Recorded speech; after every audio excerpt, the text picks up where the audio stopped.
Sejam bem-vindos a mais um estudo no canal Clamando no Deserto. Nesse momento nós vamos estudar a lição 7 da Escola Sabatina, o Corpo Unificado de Cristo. Logo mais iniciamos com oração. Que Deus nos abençoe.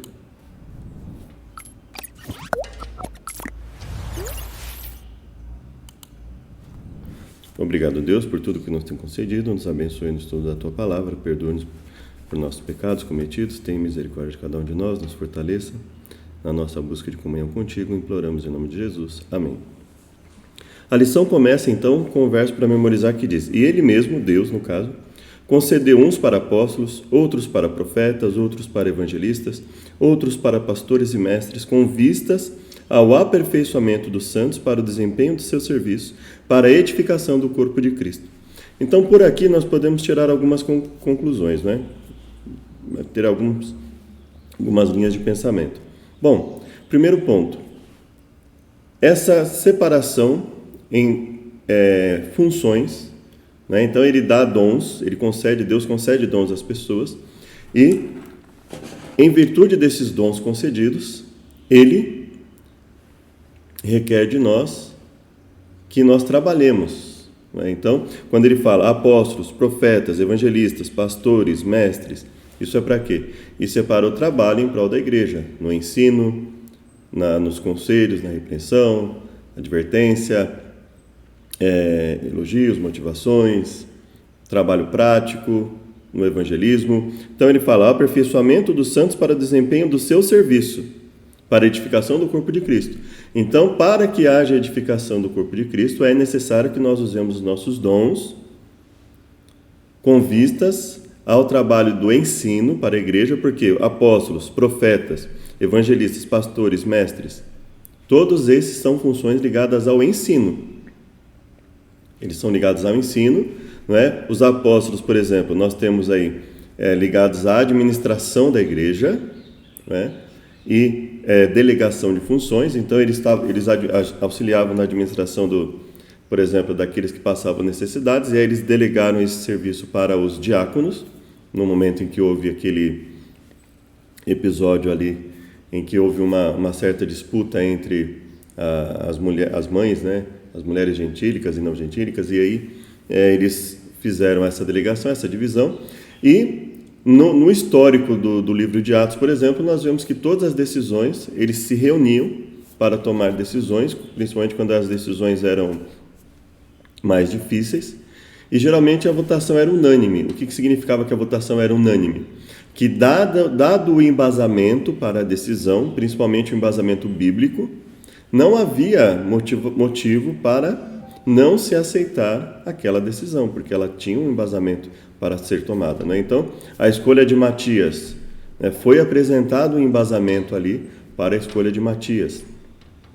No episódio de Atos 15, por exemplo, né, no concílio ali, a votação, por consenso comum, né, aquela decisão foi aceita e foi enviada para as igrejas. Então, por quê? Porque havia essa unanimidade? Porque, dado o embasamento bíblico, não havia um questionamento, ou seja, todos ali envolvidos no concílio não viam necessidade de questionar a decisão, porque ela tinha um embasamento sólido.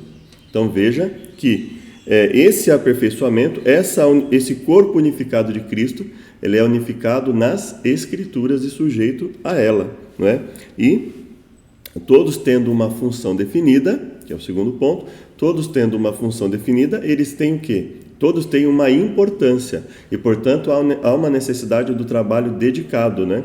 A Bíblia fala, não farás a obra do Senhor relaxadamente, desleixadamente, sem o devido cuidado. Então, todos os envolvidos precisam trabalhar da melhor forma possível, segundo o alcance e a possibilidade de cada um. Aí nós temos aqui a fábula de Esopo, né? Que é a questão do estômago e dos pés, em que eles estavam discutindo ali e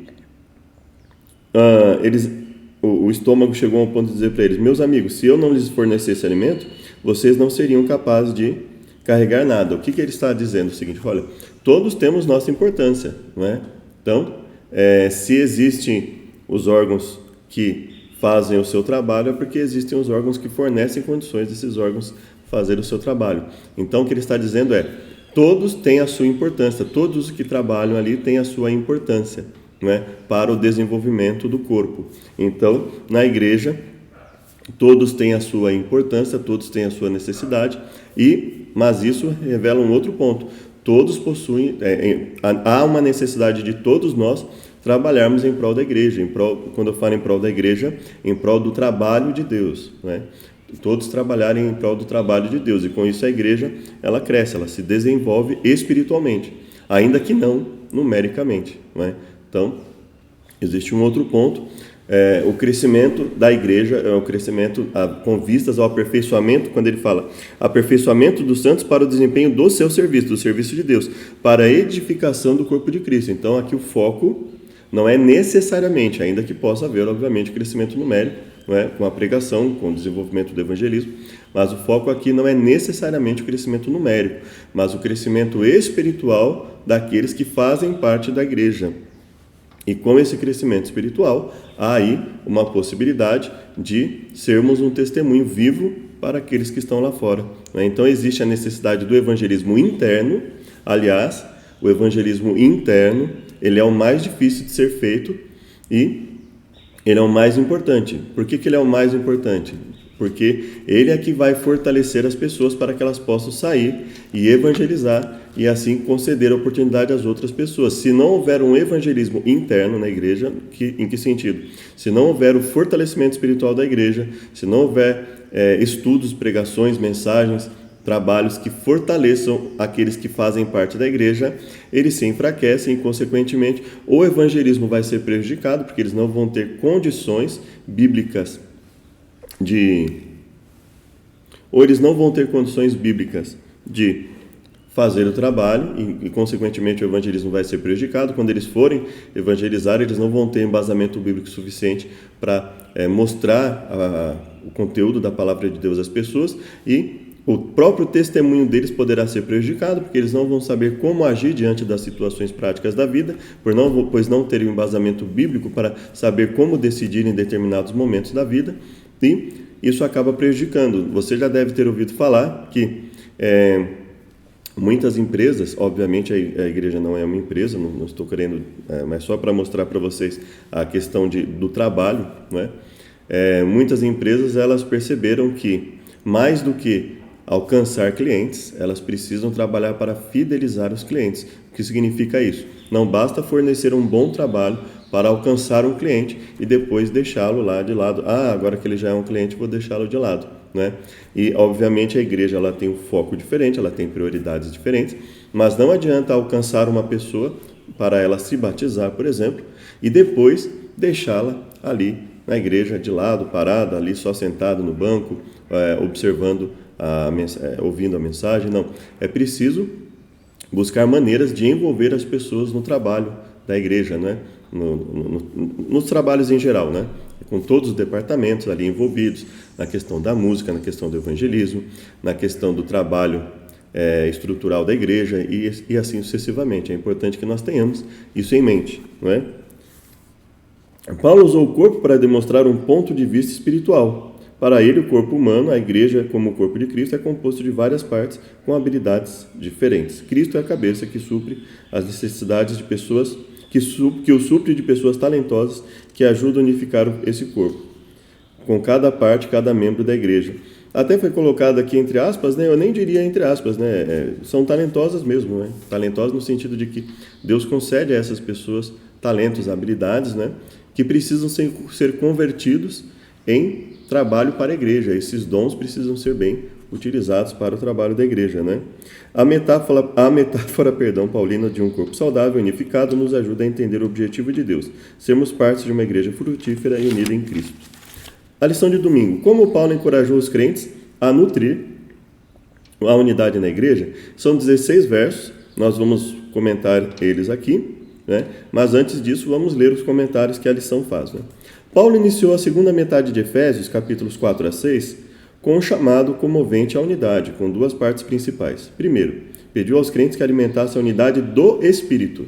Então, veja, vem a palavra unidade do Espírito, ou unidade no Espírito. Unidade baseada naquilo que o Espírito Santo vem a fazer. E O principal trabalho do Espírito Santo, Jesus falou, convencer o mundo do pecado, da justiça e do juízo. Do pecado porque não crê em mim. E crer em Jesus não é só crer que ele morreu, é crer que ele é nosso Salvador e Senhor, e que nós precisamos entregar nossa vida a Deus e permitir que Deus transforme a nossa vida. Então, crer em tudo que Jesus ensinou. Quando ele ressuscita, ele fala para os seus discípulos, olha, vocês vão, quando estiverem indo, vocês vão fazer discípulos, né? E aí ele fala, vocês vão fazer discípulos, vão batizá-los e ensinar todas as coisas que eu vos tenho ordenado. Então, veja, não é só pregar que Jesus morreu, né, para a salvação das pessoas, mas ensinar todas as coisas que ele tenha ordenado, ou seja, fazer um trabalho completo. Então, a unidade do Espírito é uma unidade em que as pessoas são preparadas de acordo com as Escrituras para o desempenho das suas funções dentro e fora da igreja. Então, essa é a unidade, ou seja, todos trabalhando de acordo com as Escrituras, aí nós teremos uma unidade do Espírito. Lembrando que, como foi dito na lição passada, como eu comentei, né, com vocês na lição passada, né, na construção da Torre de Babel, houve uma unidade. Né? Na rejeição ao trabalho de Moisés, houve uma unidade dos rebeldes ali. Né? Sodoma e Gomorra viviam numa unidade do erro. Não é? O povo antediluviano era uníssono, trabalhavam no mesmo propósito de rejeitar a palavra de Deus, ao ponto de Deus falar, esse povo é continuamente mau, né? Todos os pensamentos deles são voltados para o mal. Então veja, não é essa a unidade. Então veja, estar em unidade é possível que as pessoas ali na construção da arca pensassem assim, eu não quero ficar do lado de Noé, não é? Ele é uma pessoa que prejudica a unidade do grupo aqui, né? O grupo está unido no mesmo propósito, que era o propósito do erro, né? E nós não vamos aqui trabalhar nisso. E essas pessoas, infelizmente, pagaram caro por esse tipo de pensamento, né? Mesma coisa na construção da Torre de Babel. Talvez algumas pessoas ali pensassem, bom, quem sou eu? Né? O povo está unido aqui no único propósito de construir a Torre de Babel. Vou trabalhar com eles. Quem sou eu para falar contra, né, a construção dessa torre? Não é? E assim sucessivamente. Então, não é essa a unidade. Então, veja, não é qualquer unidade. Jesus falou, olha, para que sejam um em nós, assim como eu em ti e tu em mim, falando com o Pai, ele fala, olha, para que eles sejam um em nós, um em Deus, unidade em Deus, unidade do Espírito. Exibindo virtudes que construíssem a unidade, virtudes que construam a unidade. Então, a unidade deve ser construída baseada em virtudes. Que virtudes? Virtudes espirituais. Um chamado sustentado com uma lista poética de 7 elementos. Em segundo lugar, Paulo identificou o vitorioso e exaltado Jesus como a fonte da graça aos que lhe deram a proclamação do Evangelho e descreveu como eles, com todos os membros da igreja, contribuem para a saúde, crescimento e unidade do corpo. No início do capítulo, ele pede para os cristãos o seguinte, andeis de modo digno da vocação a que fosse chamados. O que é andar de modo digno à vocação que é chamado? Se você analisar o contexto bíblico como um todo, é andar conforme Deus requer que nós andemos. Isso é andar de modo digno. Então, veja, nós precisamos buscar trabalhar da melhor forma possível, agir da melhor forma possível, reconhecer os problemas que houver e buscar mudança nesses problemas que forem reconhecidos. Né? Esse é um trabalho. Ele usou o verbo andar no sentido de comportar-se ou viver. Então, uma vida de acordo com o propósito de Deus. Quando se referiu ao chamado deles, quis indicar o caminho, o chamado da fé cristã, o chamado à fé cristã. Paulo instou os crentes a ter um comportamento unificador que refletisse o plano final de Deus. Começou essa ênfase com o chamado para praticar virtudes que levam à unidade, como humildade, mansidão e longanimidade. Analisemos cada uma. Paulo explicou em outro lugar o termo humildade, acrescentando a ideia de considerar os outros superiores a si mesmo. A humildade é entendida não como uma virtude negativa, de autodepreciação, mas como uma virtude positiva de apreciar e servir os outros. Então, Jesus fala o seguinte, olha, entre os gentios, aquele que está na liderança é o que manda e os outros simplesmente obedecem. Aí ele fala, não será assim entre vós, mas o maior entre vós será o vosso servo. O que ele quer dizer? É óbvio que no processo de liderança existe necessidade de advertir, de repreender, de usar de autoridade, mas ele diz que o trabalho, foco deles é no serviço, servir, atuar para o bem, em prol do corpo de Cristo. A mansidão é a qualidade de não ser excessivamente impressionado com o senso da importância própria, cortesia, consideração e gentileza. Finalmente, longanimidade, qualidade de quem é capaz de suportar provocações e dificuldades. Todas essas qualidades giram em torno do tema de se afastar da importância própria e, em vez disso, se concentrar no valor dos outros. Não é no valor dos outros, né? No caso, a longanimidade não é se concentrar no valor dos outros, mas se concentrar no valor do trabalho de Deus em prol das pessoas, não é? Então, eu não posso considerar o valor dos outros no sentido negativo, né? Então, a pessoa está em erro e eu vou considerar o seu valor no pecado voluntário. Não é esse o aspecto. É considerar o valor do trabalho aos outros e considerar o valor no sentido de que as pessoas precisam ser alcançadas e trabalhadas para o trabalho de Deus. Mas o foco do corpo de Cristo que Paulo está falando, nós vamos ver que o foco quando a questão da longanimidade e a questão da mansidão é no sentido de que nós devemos buscar servir as pessoas, não é? Mas não é o sentido de que eu tenho que ver as coisas erradas acontecer e ficar em silêncio. Nós vamos ler isso agora em Efésios, para nós termos uma noção mais exata. Rogo, eu, preso do Senhor, que andeis como é digno da vocação que fosse chamado. Como é digno da vocação que fosse chamado. Então ele fala, olha, devemos andar de modo digno, né? Devemos viver de modo digno, de acordo com a vocação que fomos chamados. E qual é a vocação que ele fala lá anteriormente, né? Qual é a vocação que ele fala anteriormente? Ele fala, olha, sou prisioneiro de Jesus por vós, se é que tendes ouvido a dispensação da graça, né? Por isso, quando ledes, podeis perceber a minha compreensão do mistério de Cristo, demonstrar a todos a comunhão do mistério, para que, segundo as riquezas vos concedo, que sejais corroborados com o poder no homem, pelo Espírito no homem interior, ou seja, pela transformação da vida, né? Para que possamos perfeitamente compreender a Deus, o qual é poderoso para fazer muito mais do que pedimos ou pensamos, né? E aí nós vamos para o capítulo 4, e ele fala, andeis ou viveis segundo a vocação, e andando segundo essa vocação, você vai procurar fazer isso com toda a humildade, mansidão e longanimidade, suportando-vos uns aos outros em amor. E o que é o suportar uns aos outros em amor? É suportar o pecado voluntário? Não. Veja que nós temos que analisar isso à luz das Escrituras. Suportando-vos uns aos outros, estando dispostos a trabalhar uns pelos outros, né? Esse é o aspecto, né? Estando disposto a trabalhar, né? A repreender quando necessário, a advertir. O próprio Paulo, que escreveu Efésios, também escreveu Gálatas, e ele diz que ele chegou a repreender a Pedro na face porque se tornou repreensível. Então veja que existe uma confusão aqui ao achar que suportar-vos uns aos outros é ver os erros acontecendo e ser omisso, né? Esse suportar não é omissão. Esse suportar é estar disposto a trabalhar uns pelos outros, independente dos problemas que venham a acontecer. Procurando guardar a unidade do Espírito pelo vínculo da paz. Há um só, e esse vínculo da paz também não é a paz, não é a unidade no erro. Então veja que tudo isso tem que ser olhado à luz das Escrituras. A igreja de Deus, a igreja de Atos que trabalhava no vínculo da paz, era a igreja que trabalhava no vínculo das Escrituras. Como eles buscavam paz? Em que eles eram unânimes? Quando era exposto o que as Escrituras diziam sobre o assunto, eles não ficavam questionando. Mas eu acho que não deve ser assim.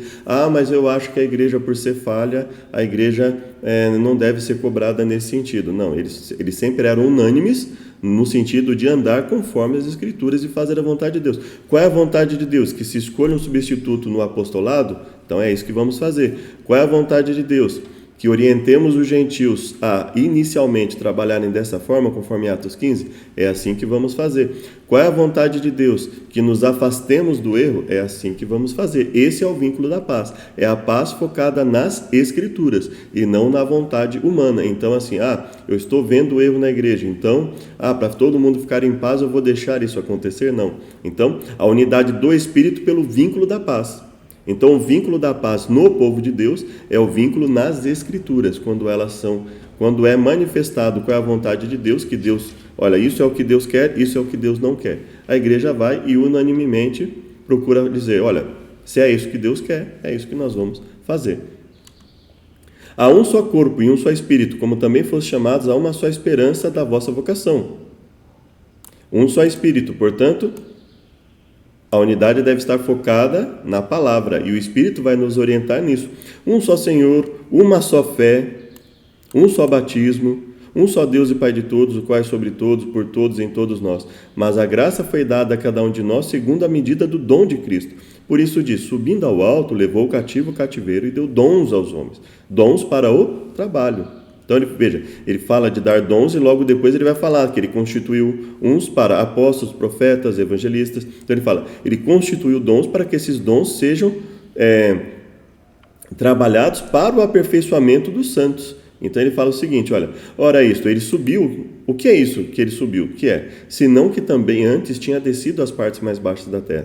Aquele que desceu é também o mesmo que subiu acima de todos os céus para cumprir todas as coisas. Aí entra o verso para memorizar, né, os versos. Ele mesmo deu uns para apóstolos, veja, ele fala, Deus concede dons para que eles sejam usados para o aperfeiçoamento dos santos, e não para o benefício próprio daquele que tem o dom ou que desenvolve o trabalho. Então, a função de cada um de nós, e a função e o trabalho pretendido que Deus quer de nós é o trabalho que vise o aperfeiçoamento dos santos e não o nosso próprio benefício pessoal. Então, quando eu lidero a igreja, quando você lidera a igreja, nós somos servos da igreja. Então, nós devemos buscar o aperfeiçoamento dos santos. E para o aperfeiçoamento dos santos, é necessário que haja unidade nas Escrituras. Deve haver o interesse de sujeitar-nos às Escrituras, não é? Então, principalmente quando nós somos líderes na igreja e quando nós temos o trabalho de evangelizar, pastorear e ensinar, não é? Nós devemos sujeitar nosso trabalho às Escrituras. Aí sim nós conseguimos uma unidade do ou no Espírito, querendo o aperfeiçoamento dos santos para a obra do ministério, para a edificação do corpo de Cristo, até que todos cheguemos à unidade da fé. Opa, e como é que eu consigo a unidade da fé? Só tem uma forma. Se todos tiverem a compreensão do que as Escrituras dizem a respeito, do que Deus, através da sua palavra, requer de nós. Aí nós chegamos à unidade da fé.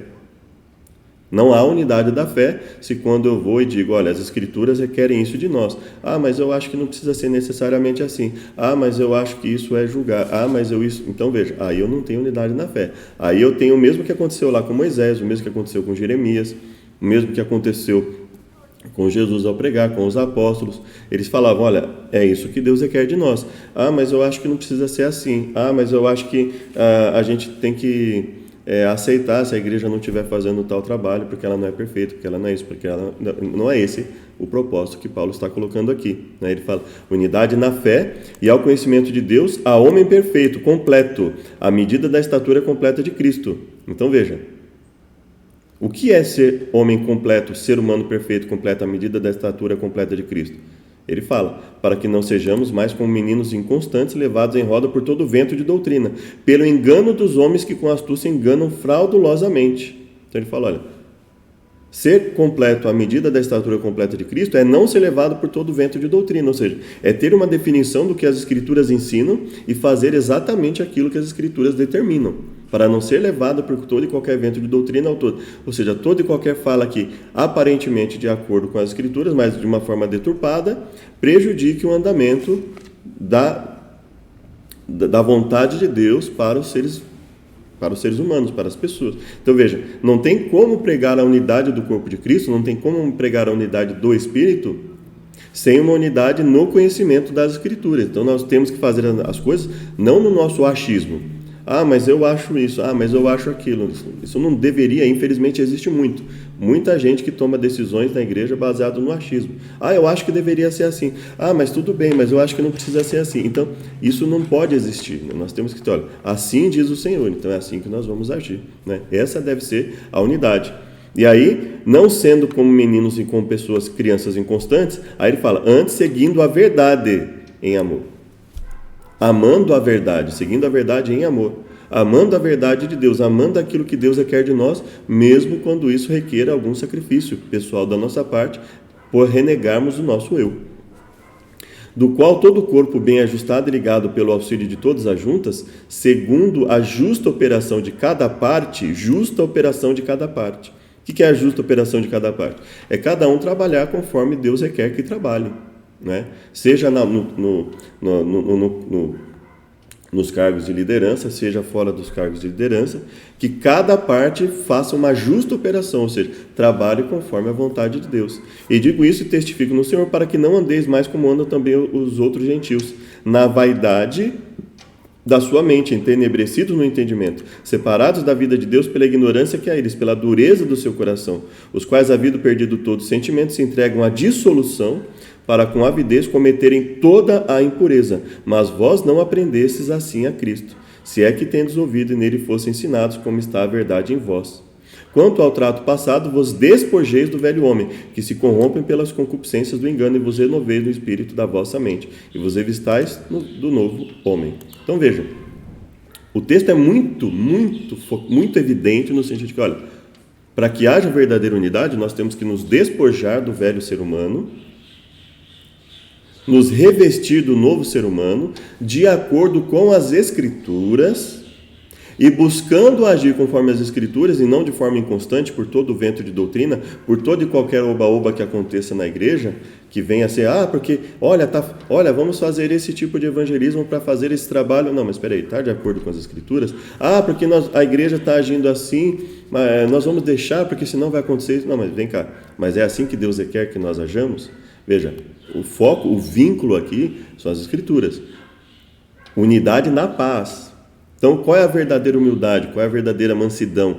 Qual é a verdadeira longanimidade na igreja? É aquela que se baseia nas Escrituras. Não é ver o erro e ser omisso diante dele. É uma unidade nas Escrituras. É falar, a igreja não está agindo certo. Eu não estou agindo certo. Você não está agindo certo. Nós precisamos mudar. Não é olhar o nosso erro e dizer assim, mas nunca vamos ser perfeitos. Não é isso que as Escrituras estão dizendo. Pelo contrário, elas estão dizendo assim, olha, nós temos que buscar a unidade na fé. Então, nós temos que sempre olhar para a perfeição e falar, ainda que eu não esteja nela, ela é o meu foco, ela é o meu alvo. Então, eu nunca vou estar satisfeito com o que eu estou fazendo de errado. Toda vez que eu vir algo errado em mim, na igreja, em qualquer pessoa, vou falar, nós precisamos sair desse caminho e buscar o caminho correto. Essa é a unidade que Paulo está pregando aqui. Isso é o que o texto está ensinando no seu contexto do capítulo 4, não é? Vamos lá para a segunda-feira, unidos no único Senhor. Quais são os 7 elementos em apoio à união da igreja? Que ponto de vista Paulo quis apresentar com essa lista, que são os versos 4 a 6, né? Então agora nós vamos mais rever alguns pontos, né? A lista dos 7 elementos tem tom poético e pode ecoar um hino de afirmação usado em Éfeso. Começa com 2 elementos, um corpo, um espírito.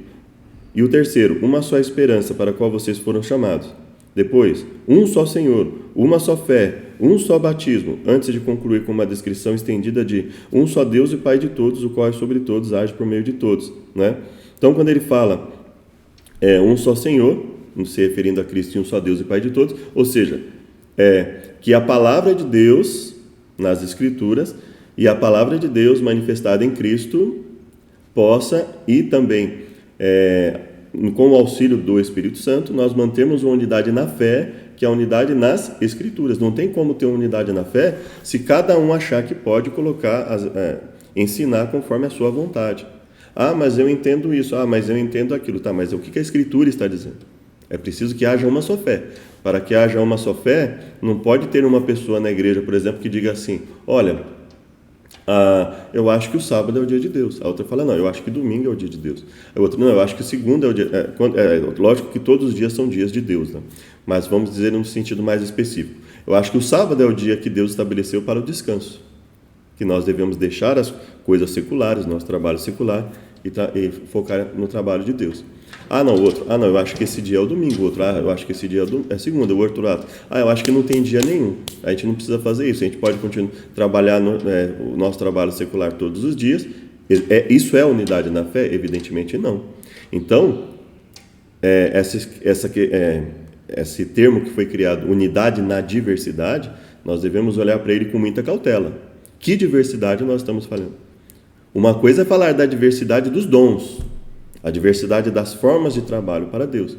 Outra é a diversidade doutrinária, no sentido de que cada um pode ensinar e viver conforme quer. Existe um princípio básico bíblico, existe um conceito bíblico que deve ser buscado, no sentido de que, qual é o dia de Deus? Como a igreja deve se portar durante seu culto? O que é reverência na igreja? Nós precisamos ter, não pode haver unidade na diversidade nesse ponto. Um achar que reverência é todos ficarem em silêncio durante o culto, e outro achar que é ficar todo mundo bagunçando durante o culto. Ah, não, está reverente. Peraí, não tem como. Ou reverência é ficar em silêncio durante o culto e ouvir a pessoa falar, ou não é. Não tem como ter uma diversidade nesse sentido, não é? Então, vamos lá. Uma pessoa vai exercer uma função na igreja, ela vai ser ancião, ela vai ser diretor de música, vai ser ou diretora de música, diretora do trabalho evangelístico, etc., ou diretor, mas e aí? Ah, não, eu acho que pode ser uma pessoa não batizada, não tem problema. Olha, isso é unidade na diversidade, é cada um dizer a sua opinião.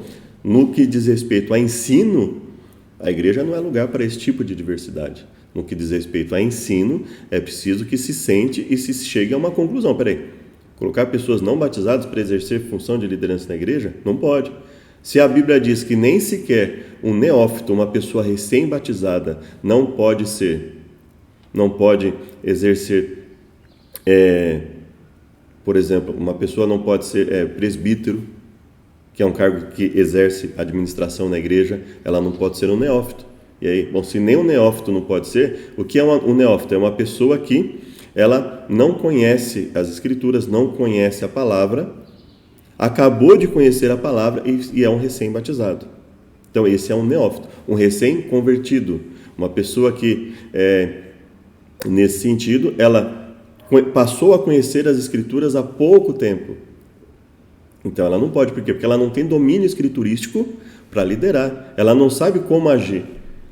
Ela precisa ter um domínio de como agir, porque senão cada pessoa vai falar uma coisa para ela, ela vai ficar perdida, ela não vai saber como se posicionar.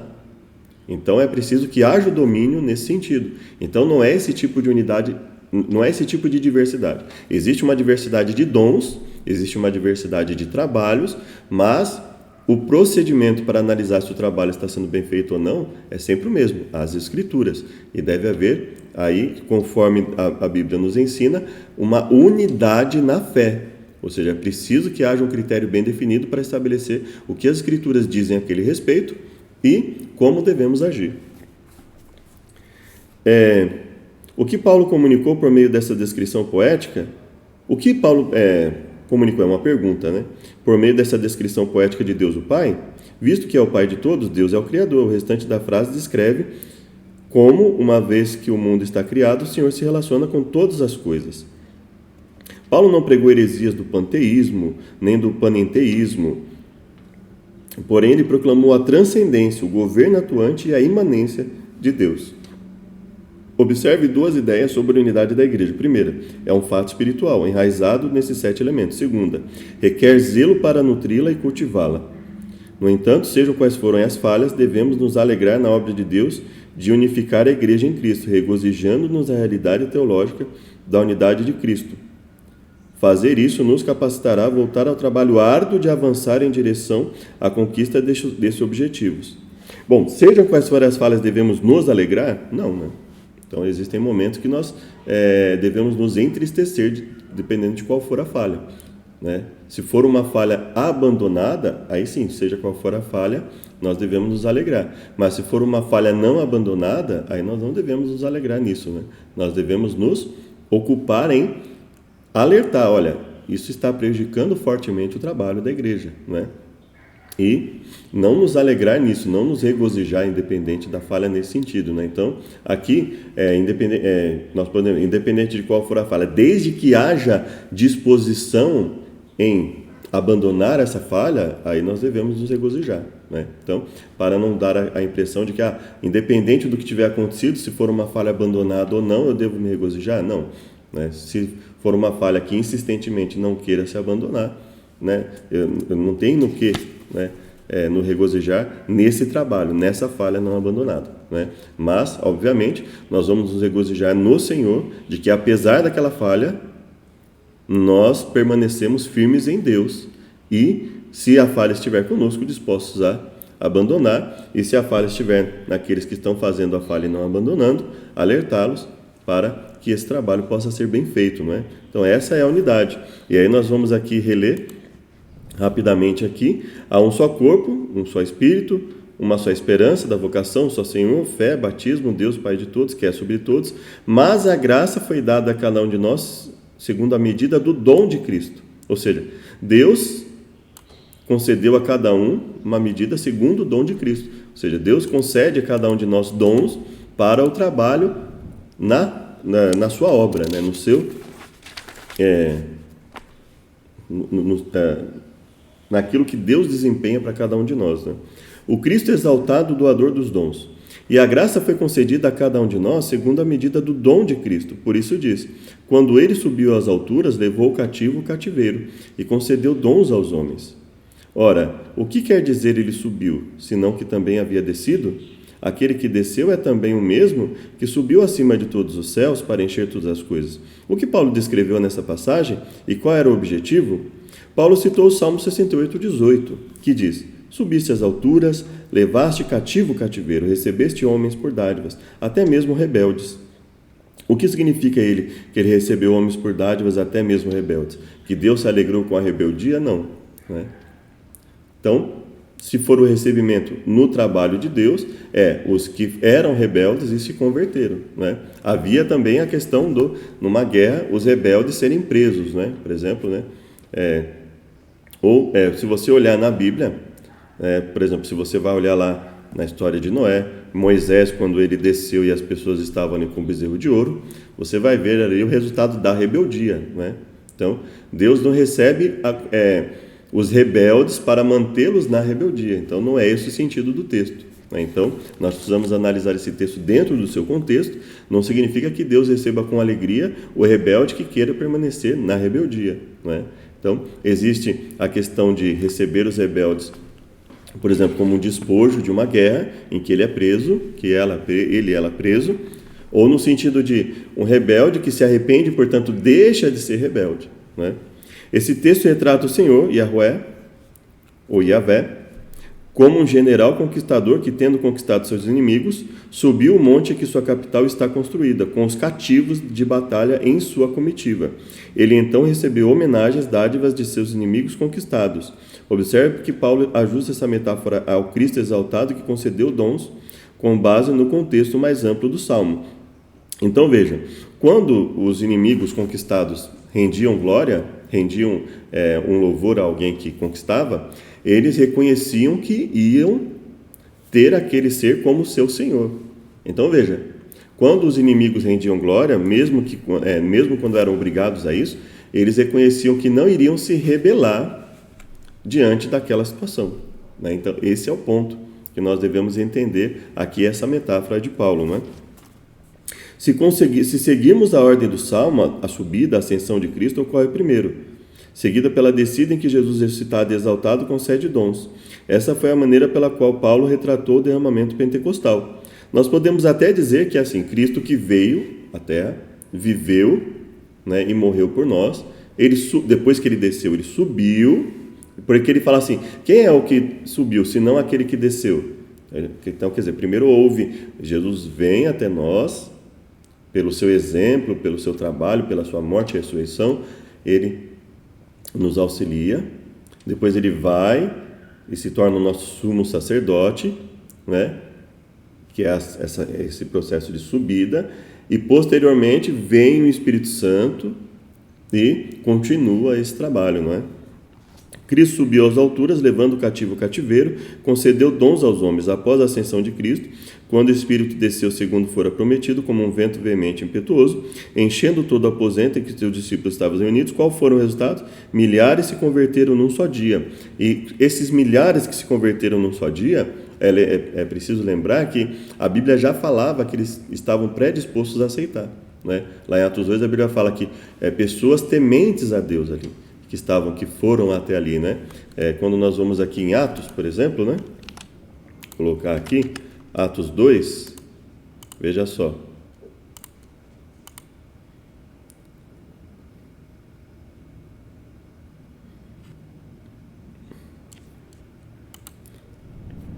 Atos 2 nos diz assim: E em Jerusalém estavam habitando judeus, homens religiosos, homens piedosos, segundo algumas traduções, religiosos, piedosos, homens dispostos, de todas as nações que estão debaixo do céu.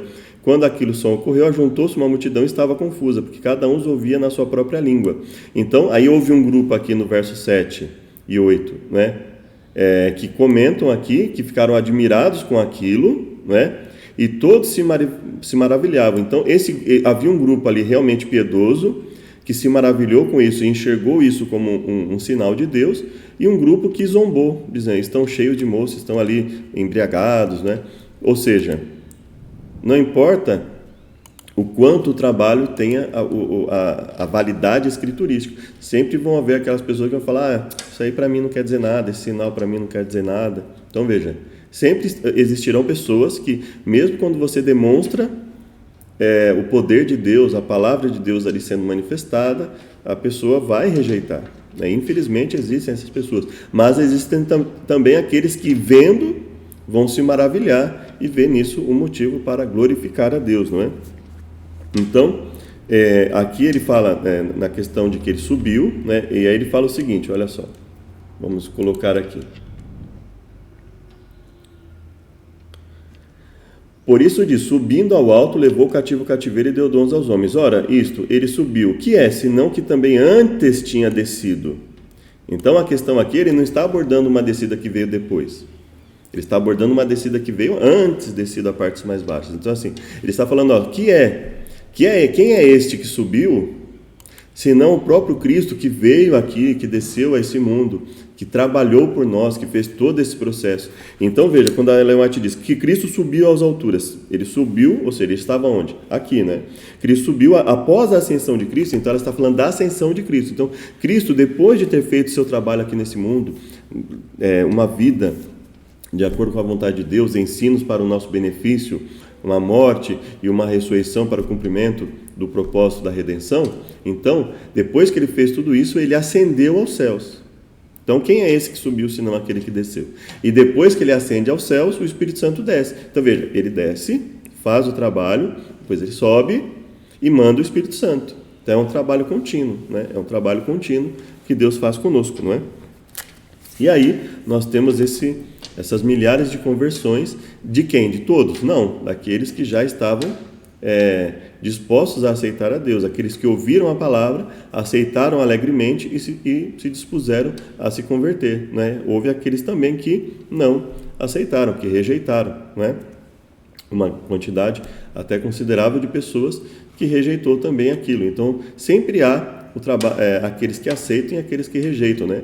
Houve lugares que os apóstolos foram pregar que foram bem recebidos, houve lugares que não foram recebidos, com Cristo a mesma coisa, houve lugares em que Cristo foi bem recebido, houve lugares em que Cristo foi expulso. Então veja que esse trabalho é uma constante, né? Nós devemos, a nossa função é pregar a palavra e deixar que o Espírito Santo, pregar e viver, né, a mensagem, e deixar que o Espírito Santo faça o restante, não é? Com base no Salmo 68:18, Paulo descreveu Jesus ressuscitado, exaltado e conquistador, né? Vamos até deixar aqui o livro do Salmo, né? 68.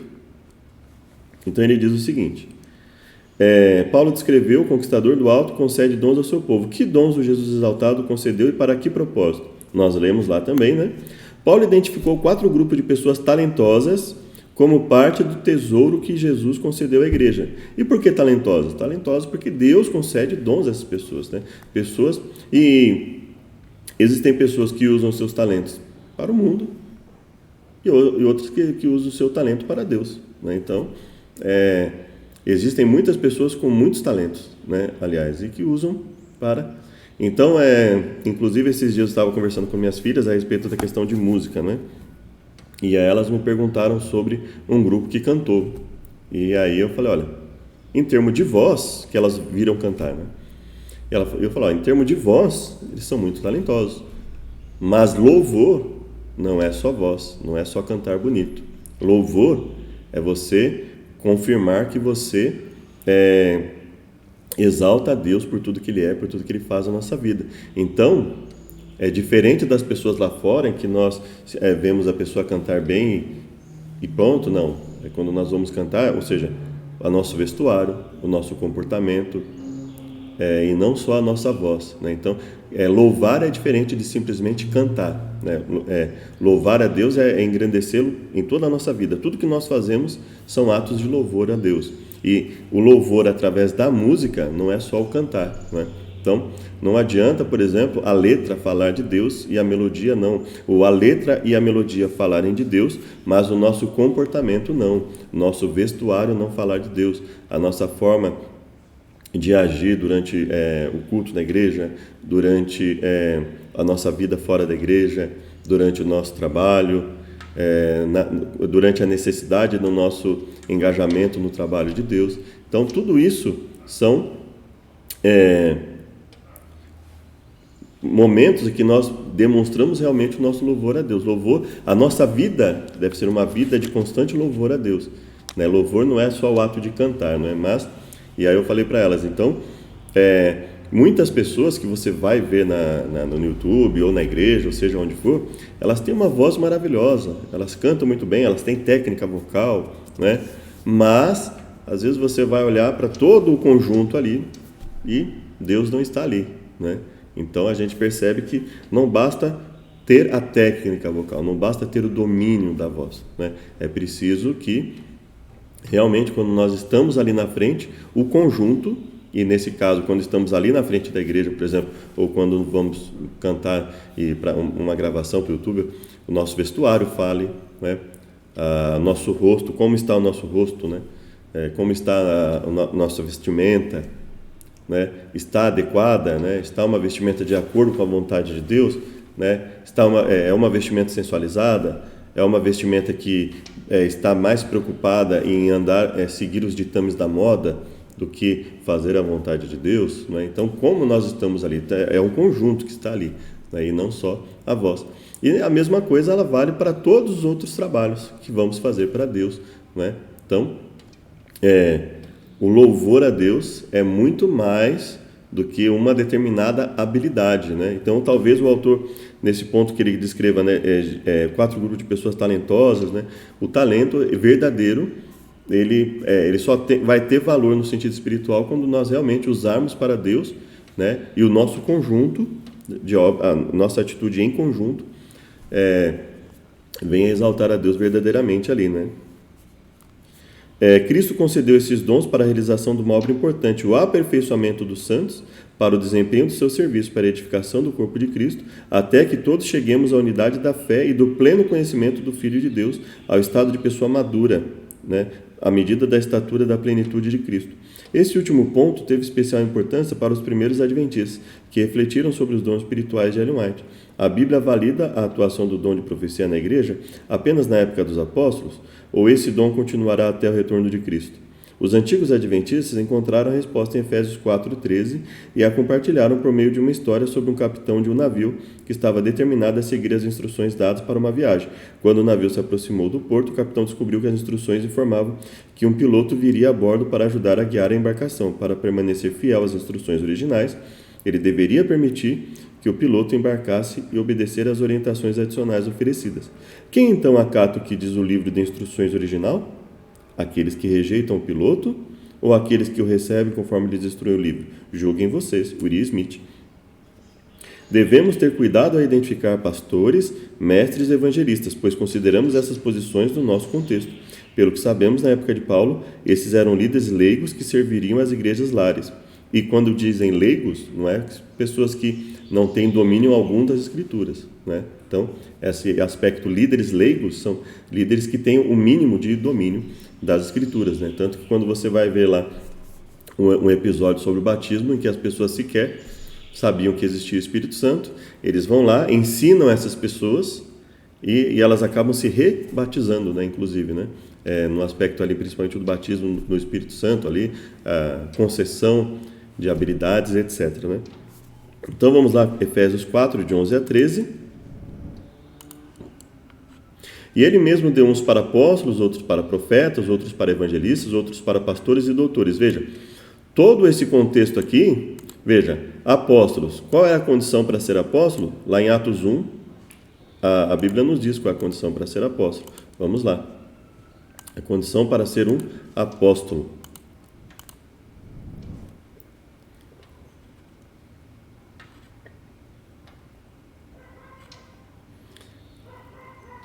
Aqui. Todos perseveravam unanimemente em oração e súplicas com as mulheres, com Maria, mãe de Jesus e seus irmãos. E naqueles dias, levantando-se Pedro no meio dos discípulos, a multidão era de quase 120 pessoas, ele disse: Homens irmãos, convinha que se cumprisse a escritura que o Espírito Santo predisse pela boca de Davi acerca de Judas, que foi o guia daqueles que prenderam a Jesus, porque foi contado conosco que alcançou sorte nesse ministério, mas recusou, né? Ora, esse adquiriu um campo com galardão da iniquidade, precipitando-se, rebentou pelo meio, e todas as suas entranhas se derramaram. E foi notório a todos que habitarem em Jerusalém, de maneira que na sua própria língua esse campo se chama Aceldama, isso é, campo de sangue, porque no livro dos Salmos está escrito: fique deserta a sua habitação, não haja quem nela habite, tome outro o seu bispado, ou encargo, né? É necessário, pois, que dos homens que conviveram conosco todo o tempo em que Jesus entrou e saiu dentre nós, começando desde o batismo de João até o dia em que dentre nós foi recebido em cima, um deles se faça conosco o testemunho da sua ressurreição. E foi escolhido, no caso, Matias, né? Havia José e Matias. Os dois tinham habilidade para a função e só um foi escolhido. Então, veja, foi estabelecido o número de 12, eles falam, Jesus estabeleceu o número de 12, vamos manter o número de 12, né? Mas o ponto principal que eu quero colocar aqui para vocês é que ele colocou o seguinte: olha, a condição para que seja testemunha da ressurreição, ou seja, que tenha essa função, esse apostolado que nós estamos falando aqui, é o apostolado no sentido de função de apóstolo, função de apostolado, né? O próprio Paulo se sujeitou a eles quando esteve no concílio, ou seja, uma posição de liderança, e dentro dessa posição de liderança, para fazer parte dessa posição de liderança, ele fala: dos homens que conviveram conosco todo o tempo em que o Senhor Jesus entrou e saiu dentre nós, começando desde o batismo de João até o dia que foi recebido em cima, um deles se faz conosco testemunha. E você vê que é totalmente coerente essa fala, tanto que logo depois dessa escolha, você vai ver que o resultado é o quê? Foi o Pentecoste, foi Deus vindo com o Pentecoste. Foi uma decisão extremamente acertada de Pedro, em que ele diz o seguinte: olha, não faz sentido que nós escolhamos alguém para substituir e que seja líder e que atue na liderança de todos esses que vão ensinar todas as coisas que Jesus ensinou, se essa pessoa não sabe o que Jesus ensinou. Veja, quando ele fala, ensinando todas as coisas que eu vos tenho ordenado, quem estaria capacitado a ensinar todas as coisas que Jesus ordenou, senão uma pessoa que ouviu desde o batismo de João? Então, veja que a decisão de Pedro foi extremamente funcional, ou seja, uma extrema utilidade, ou seja, não adianta colocar uma pessoa que não saiba o que Jesus ensinou para estar entre os apóstolos. E aí, além, obviamente, do critério de consagração, ali, votando, né? Ou seja, quais das pessoas ali que buscavam se consagrar a Deus, que atendiam, que todos ali estavam buscando se consagrar a Deus, né? Desses 120, foi unânime ali a questão, né? Além disso, qual era o requisito prático? O requisito objetivo era que essa pessoa tenha convivido desde o batismo de João, tenha ali convivido e ouvido o que Jesus ensinou. Então veja que eles tinham um domínio pleno das Escrituras. Se você olhar o próprio Estevão, que foi apedrejado, ele tinha um domínio tal que as pessoas não podiam vencê-lo ali, mesmo os mais sábios não conseguiam vencê-lo ali na conversa a respeito das Escrituras. Ele prevalecia no domínio das Escrituras.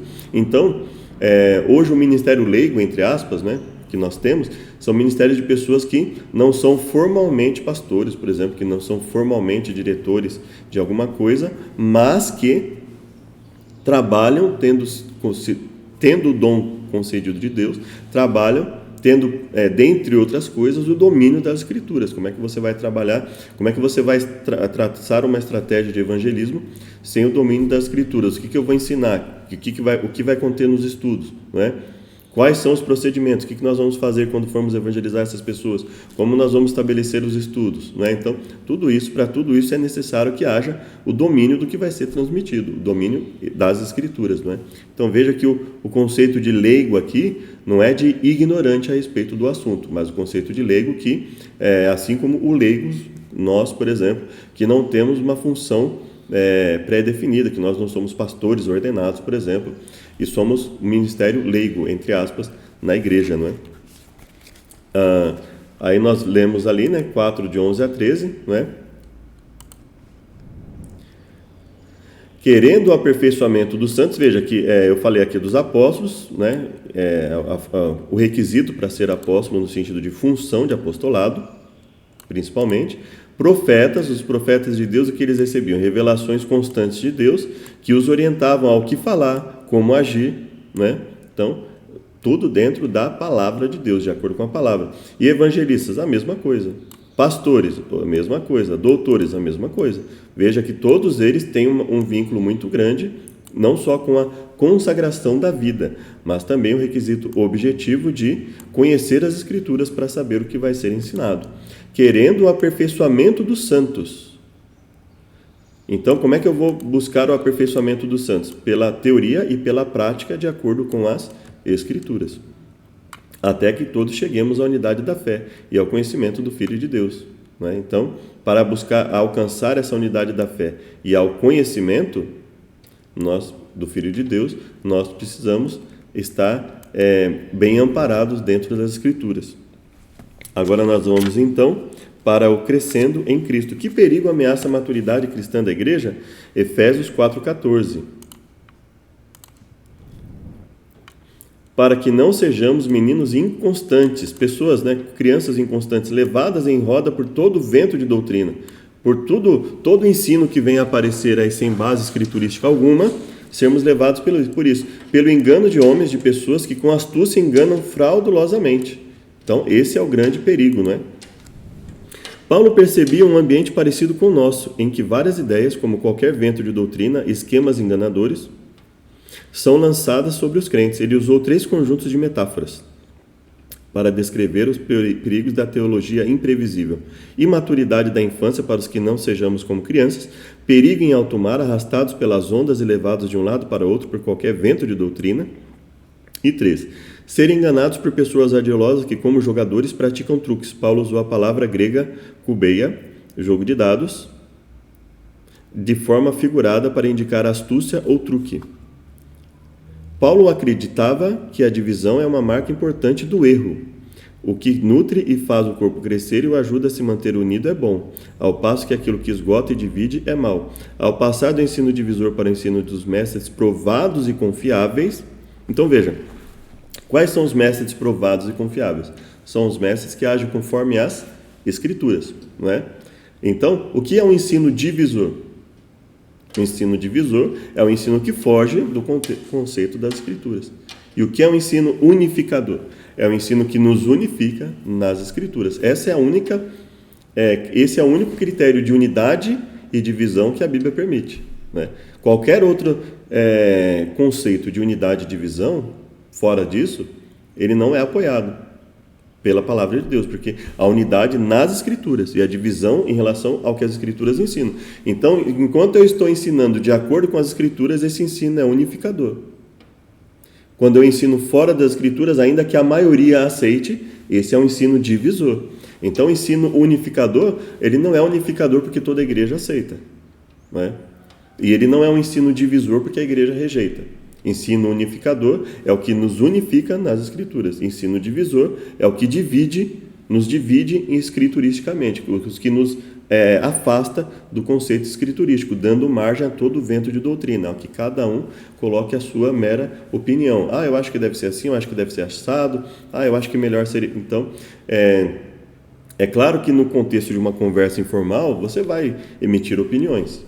Eu vou emitir opiniões. Agora, quando nós tivermos que decidir entre fatores importantes na nossa vida, fatores, principalmente no conceito da igreja, as opiniões elas podem até ser sugeridas, mas elas devem ser provadas de acordo com as Escrituras. Olha, eu sugiro isso, mas vamos provar isso de acordo com as Escrituras, não é?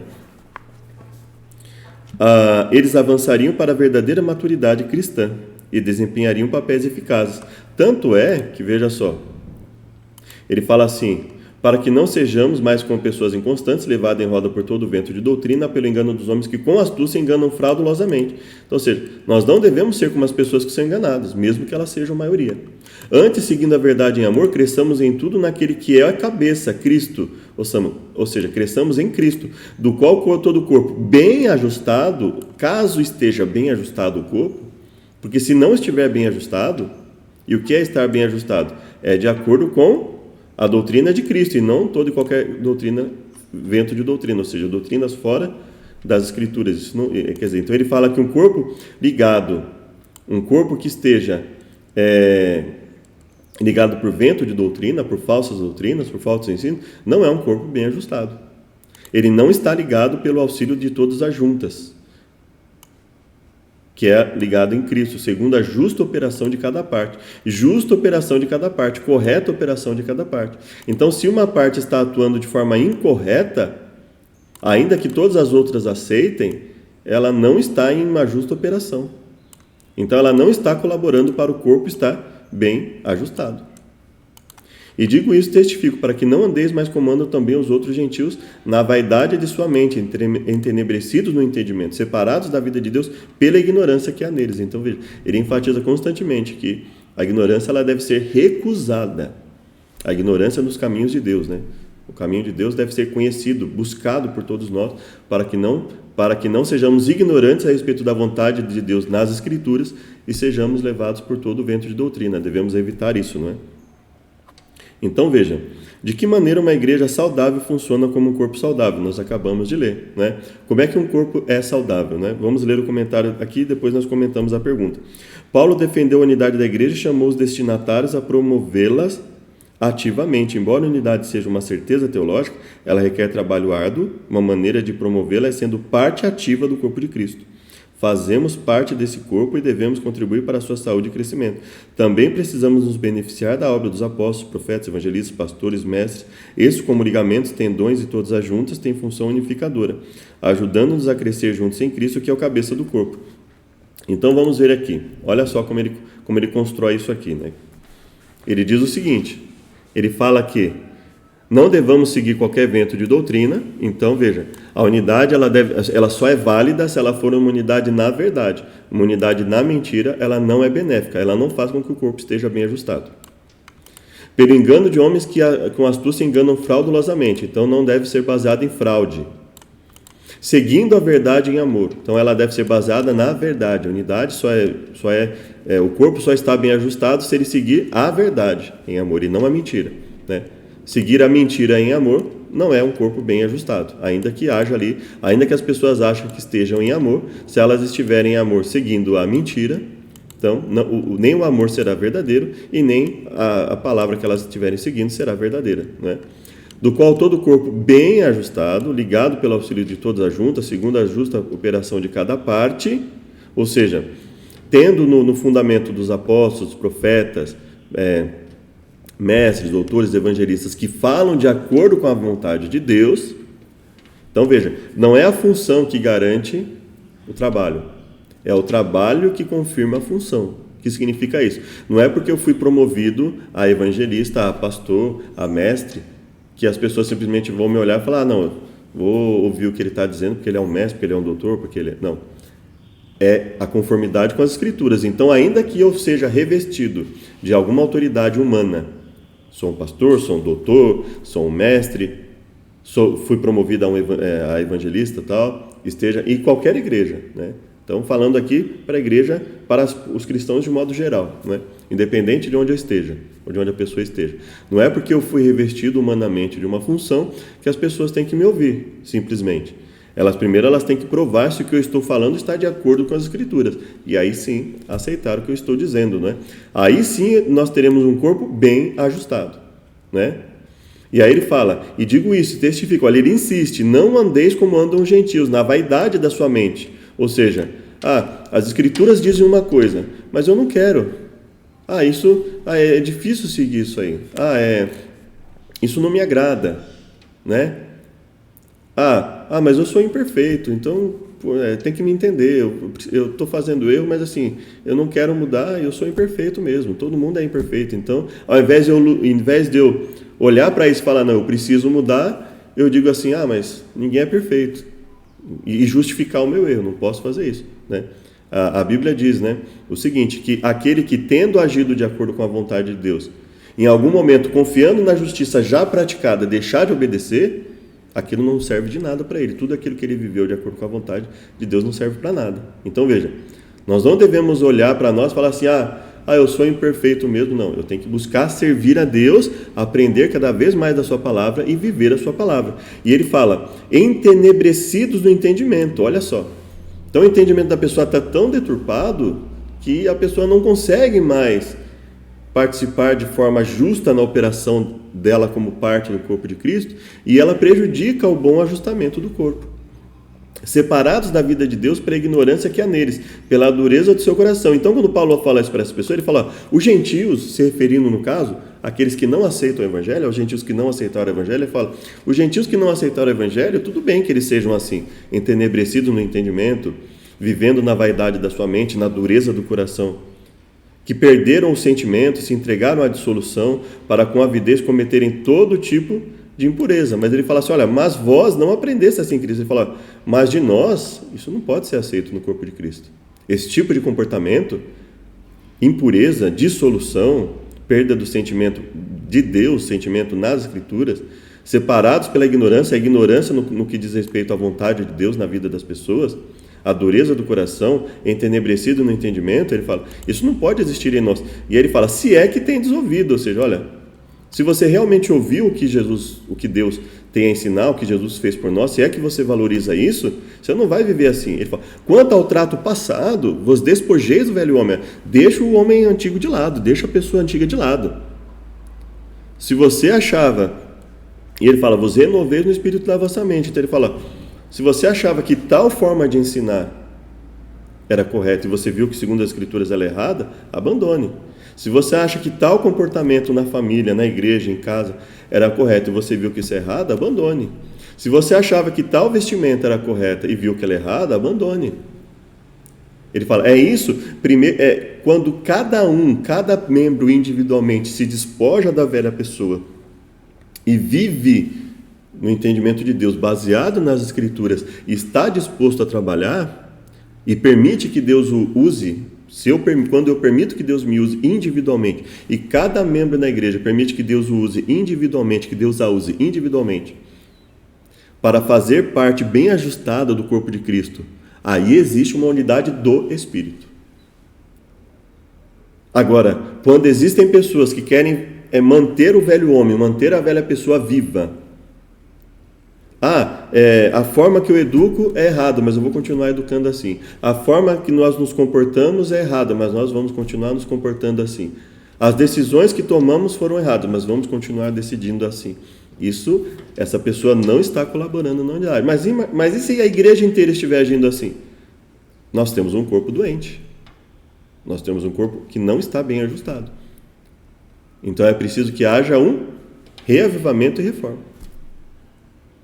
Todos nós precisamos de reavivamento e reforma. Agora, se nós temos uma igreja doente, que está em pecado deliberado, que deliberadamente vive no erro, ou seja, depois de ter ouvido a mensagem, depois de ter ouvido que há uma necessidade de mudança, ela precisa se adequar, ou seja, se o povo de Laodiceia simplesmente ficar numa falsa humildade, dizendo assim, eu sou pobre, miserável, cego e nu, eu sou assim mesmo, eu sou de Laodiceia.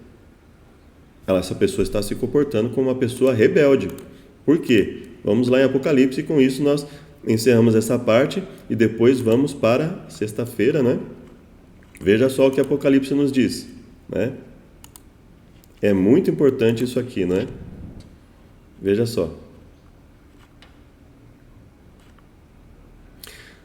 Ao anjo da igreja de Laodiceia disse, isso diz o amém, a testemunha fiel e verdadeira, conheço as tuas obras, que nem és frio nem quente, quem deras fosse frio ou quente. Então ele fala assim, olha, a igreja de Laodiceia, quem ele está dando conselho, é uma igreja cujas obras não estão de acordo, ou seja, uma igreja que está em pecado deliberado, uma igreja que, conhecendo o que deve ser feito, ela é morna, ou seja, ela faz de conta que age de acordo com a vontade de Deus, mas não age.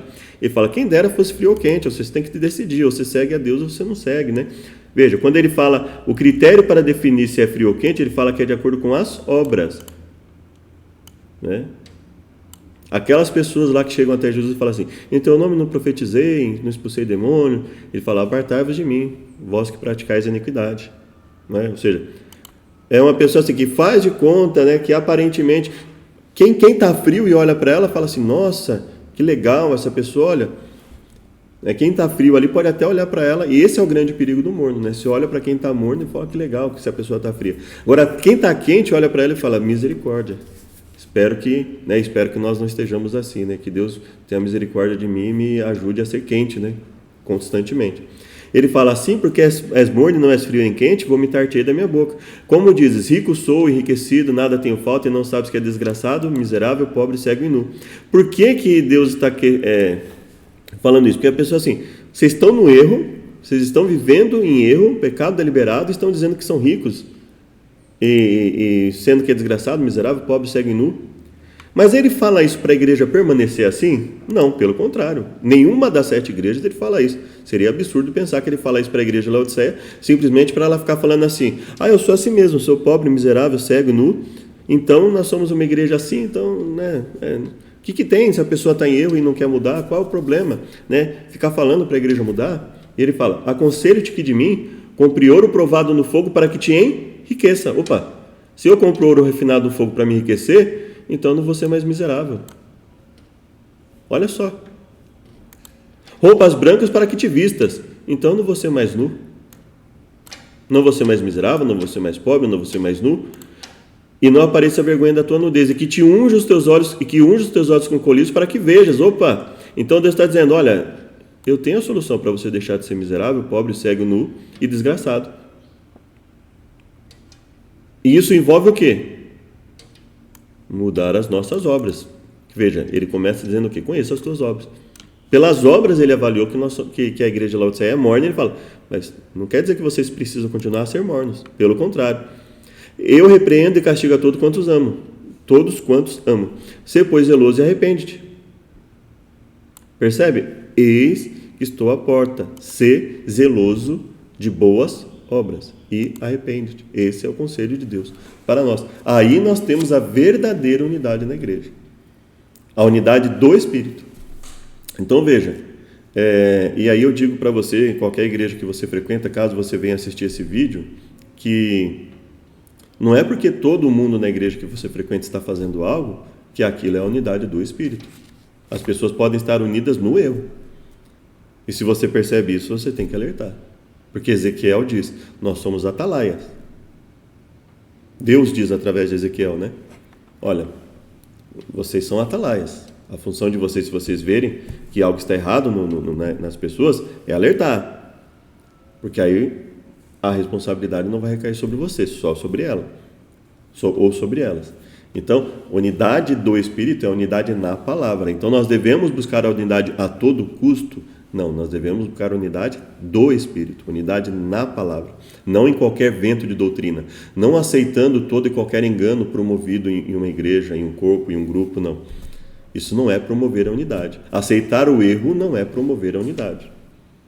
Rejeitar, segundo Efésios 4, rejeitar o erro é promover a unidade. Essa é a unidade verdadeira. E isso é muito importante. Por quê? Porque nós temos uma unidade sendo proposta há muito tempo, inclusive relacionada a muitas igrejas, que não é a unidade do Espírito. E até em igrejas que nós frequentamos, nós devemos cuidar se a igreja que nós estamos frequentando está promovendo a unidade do Espírito ou não. Porque não é qualquer unidade. Veja que promover unidade na igreja não é ver o erro e ser omisso diante do erro. Pelo contrário, Paulo fala que unidade, para promover a verdadeira unidade de um corpo bem ajustado, é rejeitar o engano. Então o engano apareceu, opa, isso aqui está errado. Isso aqui a gente não pode aceitar. Mas a gente quer assim, mas está errado. Vocês querem assim, não é a unidade no corpo de Cristo. Essa não é a unidade que Cristo está propondo. Não é a unidade que Deus está nos propondo pelo Espírito Santo atuando na nossa vida.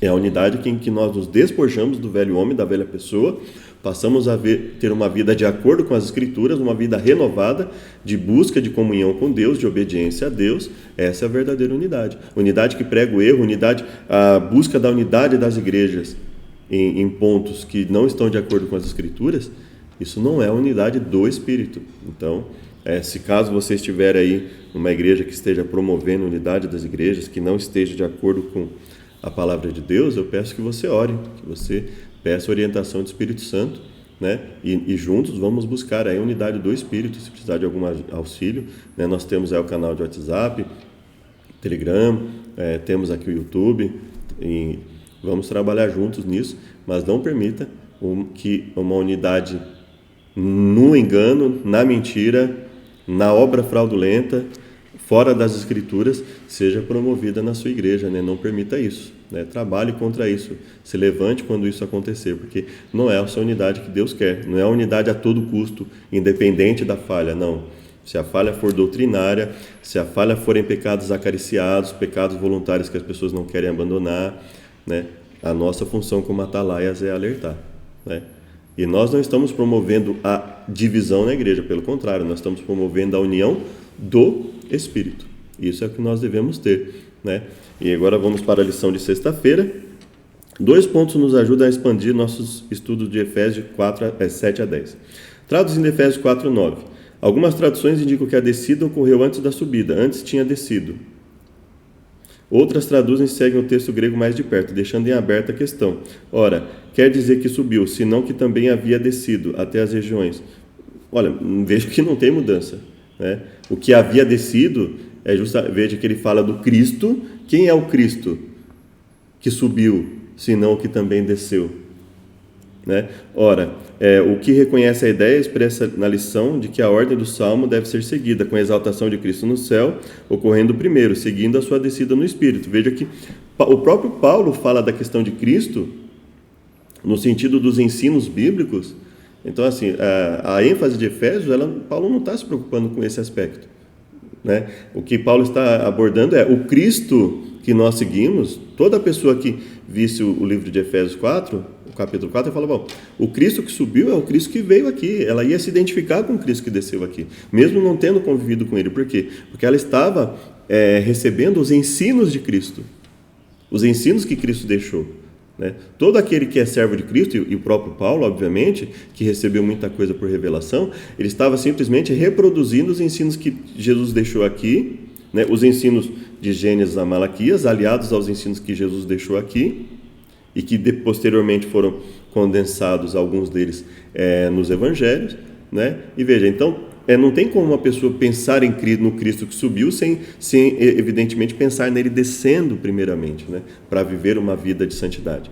Então, não existe essa preocupação em Paulo, né? O autor aqui, ele busca colocar essa possibilidade no livro de Efésios, e é perfeitamente compreensível no aspecto ele é linguístico, mas não tem como uma pessoa pensar no Cristo que subiu sem pensar nele ter descido também, vivido, ensinado, morrido por nós e ressuscitado, né? Levando cativo o cativeiro. Ao citar Salmo 68:18 da Septuaginta, Paulo usou a expressão em Efésios 4:8 como levou o cativo o cativeiro, cujo significado amplamente reconhecido tomou como prisioneiros um grupo de cativos. Os adventistas entendem que a expressão se refere ao fato de que Cristo levou para o céu em sua ascensão pessoas ressuscitadas em uma ressurreição especial, o feixe movido, primícia dos redimidos, que ele apresenta ao Pai no retorno ao céu. Em harmonia com Colossenses 2,15, a passagem poderia ser considerada uma metáfora da vitória de Cristo sobre Satanás. Então, assim, esse é um ensino específico da Igreja Adventista, que pode ser que existam outras pessoas também que apoiam ou não, mas a ênfase, nós não vamos entrar nisso, porque não é o foco, né? O foco da lição é a questão da unidade em Cristo, por isso que nós não focamos nisso, mas o principal aqui de levar cativo o cativeiro é de quebrar o poder da morte, quebrar o poder de Satanás na vida do povo de Deus e conceder a oportunidade de todos se arrependerem, viver uma nova vida e, pela unidade da fé, pela unidade do Espírito, pela conformidade com as Escrituras, pela busca incessante de melhoria, né? Reconhecermos que estamos em erro e buscarmos ao reconhecermos que dentro das Escrituras estamos em erro, ao invés de justificarmos os nossos erros e queremos que as pessoas simplesmente aceitem os nossos erros, não. Nós devemos falar para Deus: Senhor, eu não aceito isso, não quero isso na minha vida, eu estou fazendo isso sim, mas eu quero mudar, né? Isso é o despojar do velho homem. Então, o princípio básico da unidade no corpo de Cristo aqui em Efésios 4 é: se cada um de nós nos despojarmos da velha pessoa e vivermos segundo as Escrituras, é certo que, por vivermos de acordo com as Escrituras, vamos nos despojar a cada dia gradativamente do velho homem, e estamos todos aqui, separados de Deus, separados do corpo de Cristo, e vamos nos unindo ao corpo de Deus pelo ensino verdadeiro, não pelo engano, não pela falsidade, não pelo pecado deliberado, mas pela comunhão com Deus, reconhecendo nossa condição e pedindo a Deus: Senhor, tenha misericórdia, perdoe meus pecados e me capacite a te obedecer, me capacite a ser um bom servo, a ter um justo trabalho aí na sua casa, me use para que eu possa usar os talentos que o Senhor me concedeu como dons verdadeiros de honra e louvor a Ti. Quero agradecer a todos que permaneceram conosco. Chamo para uma oração final. Obrigado, Pai querido, por tudo que nos tem concedido. Livra-nos de todos os males, perdoa-nos por nossas falhas e pecados. Nós imploramos em nome de Jesus. Amém. Sejam muito bem-vindos e até o próximo estudo.